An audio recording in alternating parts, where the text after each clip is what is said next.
Hey there guys, and welcome back. On this week's show, we're adding lights to xTool's portable laser enclosure.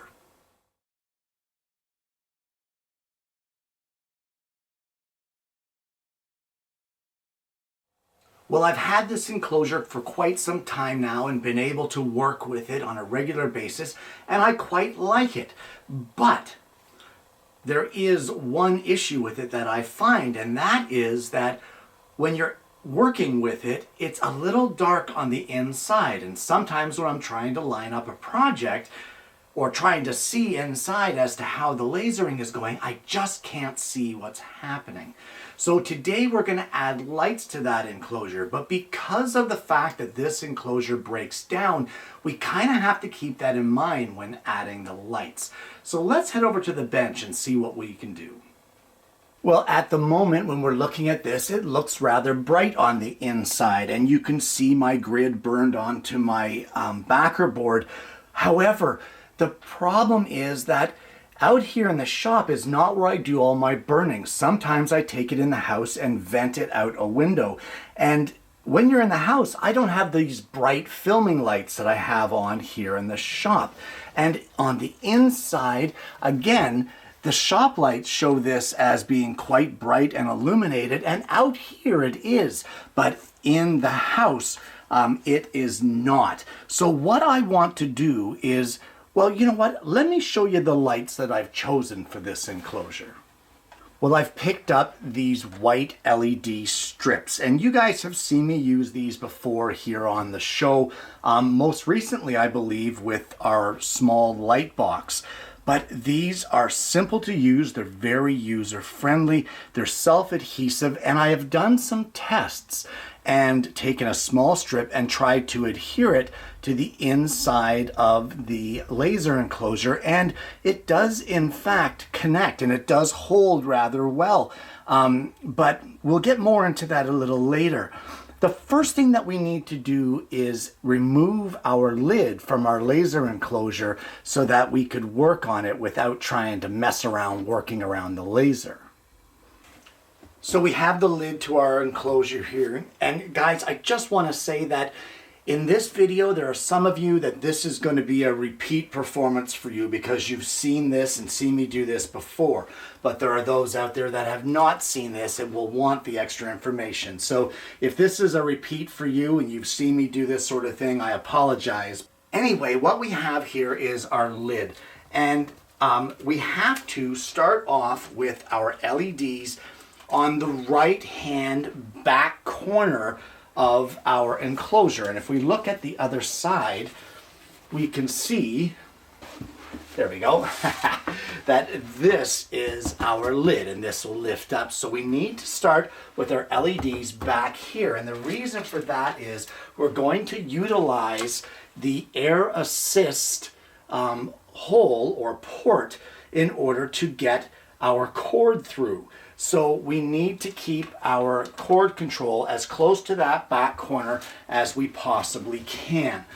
So the first thing we're going to do is take our LED, and we want to measure out a strip for this back panel here as to where we want to start these LEDs. And I think we're pretty good with that length. So what you want to do is on these LEDs, you will see that there is two little copper contacts, and there is a little line right in between them. Well, that is your cut line. So because we've measured this out here, we're just going to get a pair of scissors. You can use any kind of scissors that you have in your shop, and we're just going to carefully cut this on that line that is marked on those two copper strips.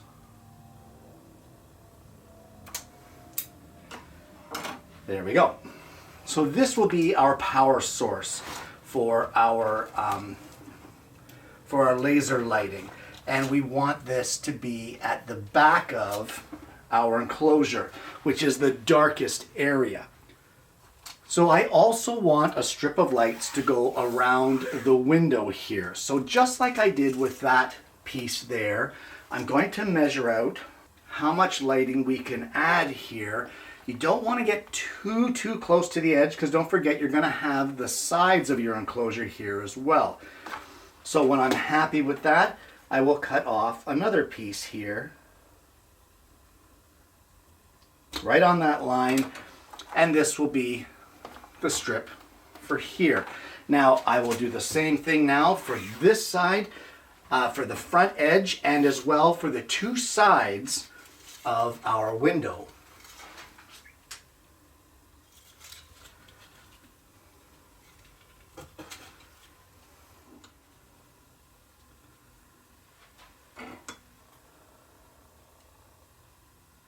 Now, as always, there's quite a bit left over here, and I put this aside. One of these days, I'm going to take all of my used up LEDs and spare ones, and we'll come up with a project to use those up. But for now, what we want to do is we want to adhere these LEDs to our enclosure. So, when I honestly think I have this a little too long, I think I'm going to trim this back one just a little bit. I'd like to give it a little more wiggle room there than what I've given it. So we'll trim a piece off of that. So the first thing that we want to do is, this stuff is self-adhesive. So we will peel off our backing and very carefully now attach it to the inner top edge of our enclosure. All right, just like that. Keeping in mind to keep the cord at the back right edge. And now all we want to do is do the exact same thing and adhere all of our strips around the perimeter of our window.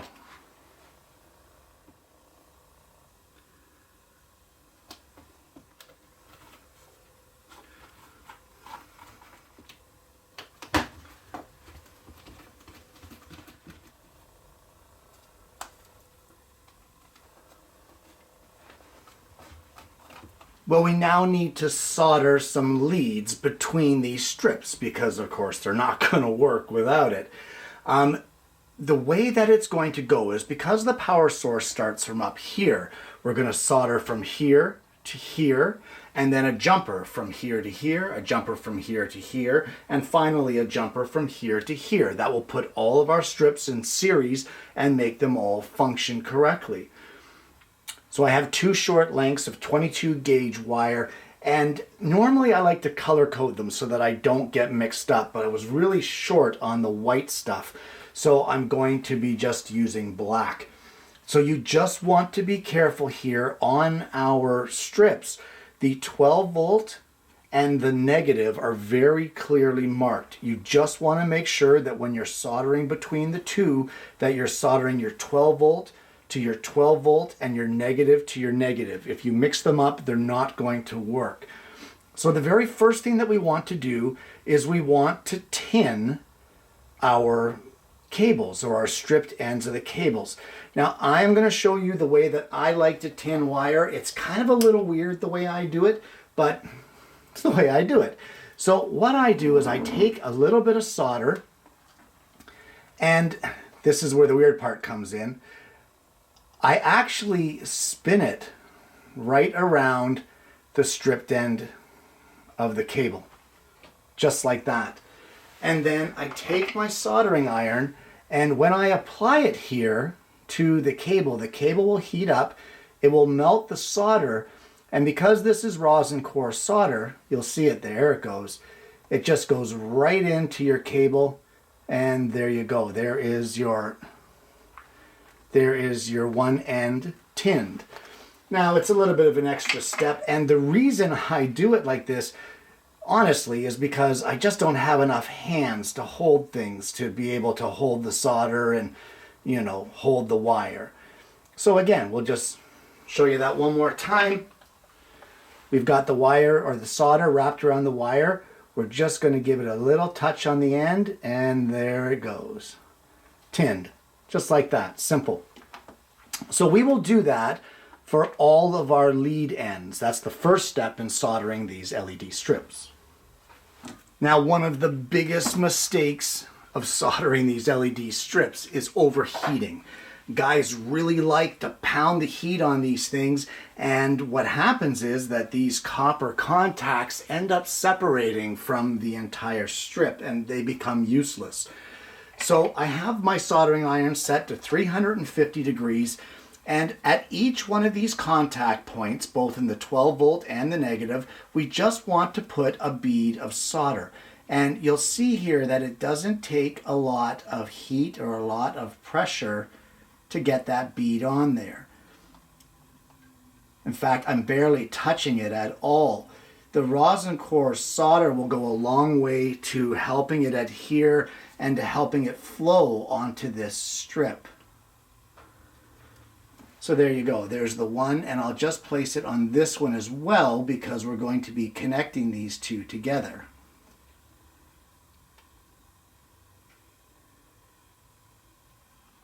Alright, so there we go. There is the bead of solder. So now you want to get your tinned ends of wire. Now some guys are very intimidated by soldering these strips, but I want to assure you that this is so easy as long as you just take your time and don't overheat the strip.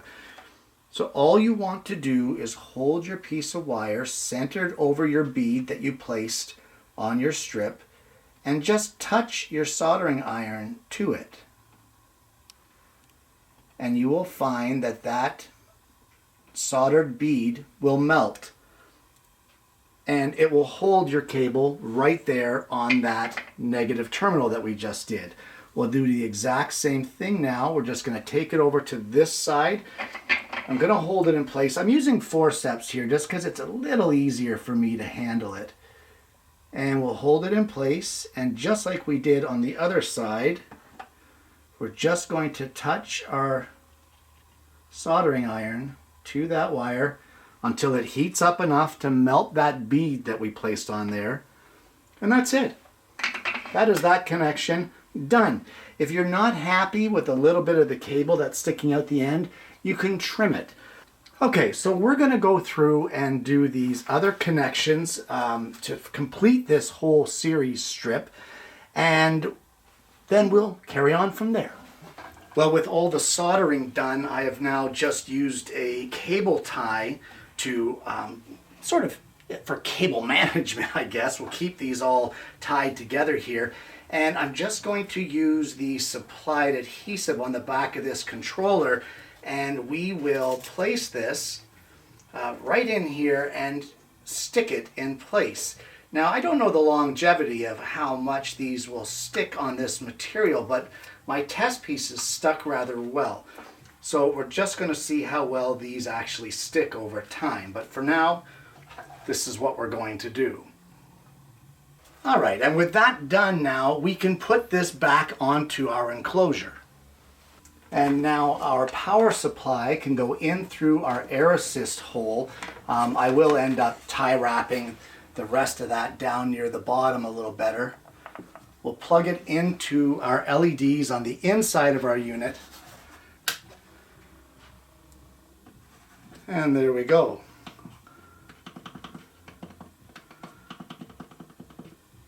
So that seems to really light it up in there. Let me just bring the camera over so you can see the difference. So this is the inside of the enclosure without the LEDs, and you can see it's a little difficult to see, and we can turn them on, and there you go. Look at how bright and brilliant that is in there. We can see everything that's happening, and even when we lift the lid up out of the way, there is still tons of light in here to be able to do our layout and get our pieces placed on our grid correctly the way that we want. And really, it was pretty inexpensive to add, and probably took about a half an hour all in all. And there you have it. Lighting for the interior of xTool's portable enclosure. Guys, this is a much shorter video than we normally have here on the show, and for some of you it's a repeat performance showing how to solder these LEDs, as I've already done a tutorial on this previously on the show. This is more for the audience who maybe has this enclosure and has come across the problem of not being able to see inside when they're working or lining up a project. So this is for those people who, are looking for a solution to this. And it's a rather reasonable solution, and it works really, really well.